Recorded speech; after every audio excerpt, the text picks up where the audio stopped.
Lyca மற்றும் red Jain movies தயாரிப்பில் பிரம்மாண்ட இயக்குநர் சங்கர் இயக்கத்தில் உலகநாயகன் கமல்ஹாசன் நடித்த இந்தியன் 2 ஜூலை 12 முதல் உலகமெங்கும் திரையரங்குகளில்.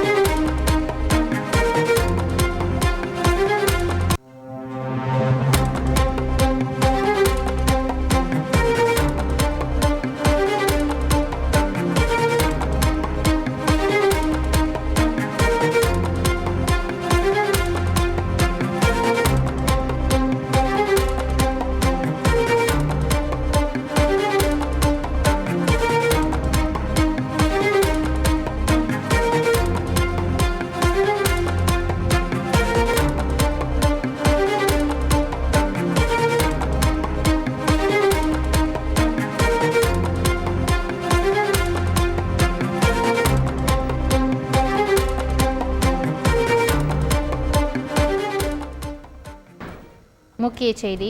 முன்னாள் அமைச்சர் செந்தில் பாலாஜியின் நீதிமன்ற காவல் 45வது முறையாக நீட்டிக்கப்பட்டிருப்பதாக சென்னை முதன்மை அமர்வு நீதிமன்றம் உத்தரவை பிறப்பித்திருக்கின்றன. இது தொடர்பான மேலும் விவரங்களை தருவதற்காக எமது செய்தியாளர் சுரேஷ் இணைப்பில் இருக்கிறார். சுரேஷ், வணக்கம்.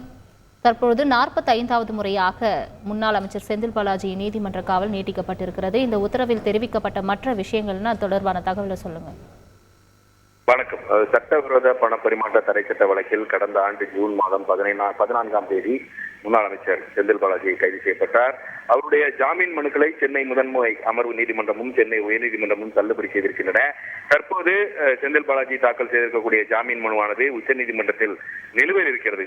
இந்த நிலையில் அவருடைய நீதிமன்ற காவல் இன்றைக்கு முடிவடைந்தது. இதையடுத்து புழல் சிறையிலிருந்து காணொலி காட்சி மூலமாக சென்னை முதன்மை அமர்வு நீதிமன்ற நீதிபதி அல்லி முன்பு ஆஜர்படுத்தப்பட்ட செந்தில் பாலாஜியின் நீதிமன்ற காவலை ஜூலை 12ஆம் தேதி வரை நீட்டித்து நீதிபதி உத்தரவிட்டிருக்கிறார். இதன் மூலமாக செந்தில் பாலாஜியின் நீதிமன்ற காவலானது 45வது முறையாக நீட்டிக்கப்படுகிறது என்பது குறிப்பிடத்தக்கது.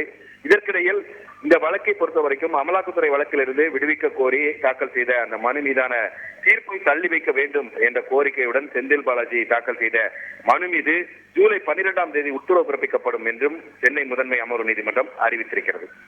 விரிவான தகவல்களுக்கு நன்றி சுரேஷ்.